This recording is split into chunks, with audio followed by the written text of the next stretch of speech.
महापंडित आचार्य चाणक्य कहते हैं, व्यक्ति अकेले ही पैदा होता है, अकेले ही मरता है।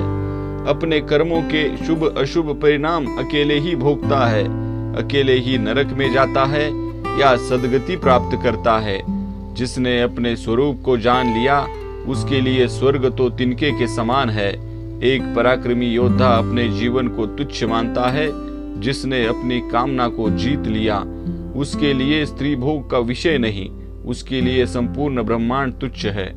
जिसके मन में कोई आसक्ति नहीं। जब आप सफर पर जाते हो तो विद्यार्जन ही आपका मित्र है।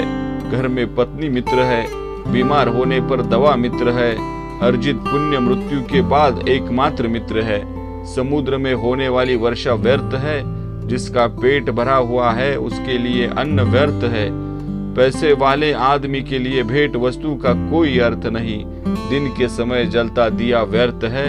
वर्षा के जल के समान कोई जल नहीं, खुद की शक्ति के समान कोई शक्ति नहीं, नेत्र ज्योति के समान कोई प्रकाश नहीं, अन्न से बढ़कर कोई संपत्ति नहीं।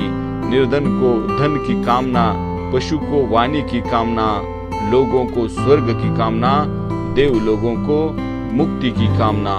सत्य की शक्ति ही इस दुनिया को धारण करती है। सत्य की शक्ति से ही सूर्य प्रकाशमान होता है, हवाएं चलती हैं। सही में सब कुछ सत्य पर आश्रित है।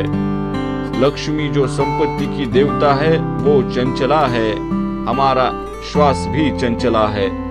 हम कितना समय जिएंगे इसका कोई ठिकाना नहीं, हम कहाँ रहेंगे ये भी पक्का नहीं। कोई बात यहाँ पर पक्की है तो ये है हमारा अर्जित पुण्य कितना है।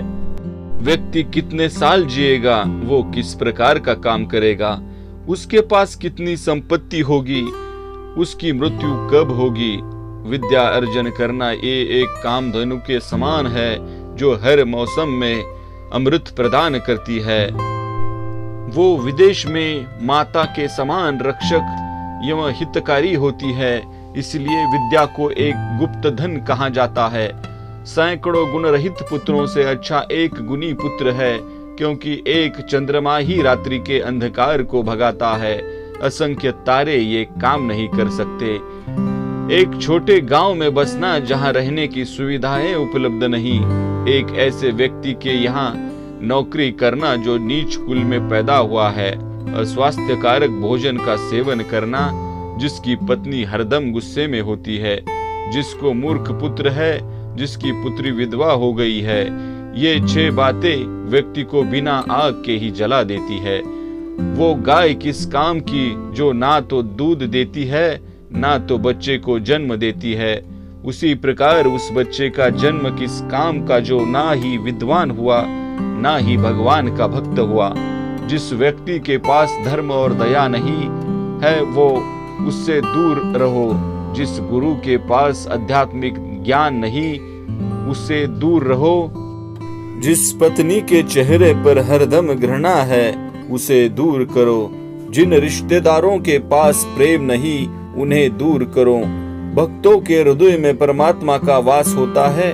जो अल्पमति के लोग होते हैं मूर्ति में भगवान देखते हैं, लेकिन जो व्यापक दृष्टि रखने वाले लोग होते हैं वो ये जानते हैं कि भगवान सर्वव्यापी हैं। मेरे प्यारे दोस्तों, आपको अगर ये वीडियो अच्छा लगा तो आप मेरे चैनल को सब्सक्राइब करें, लाइक करें, शेयर करें और बेल आइकॉन का बटन दबाना ना भूलें। Thank you for watching my dear friends.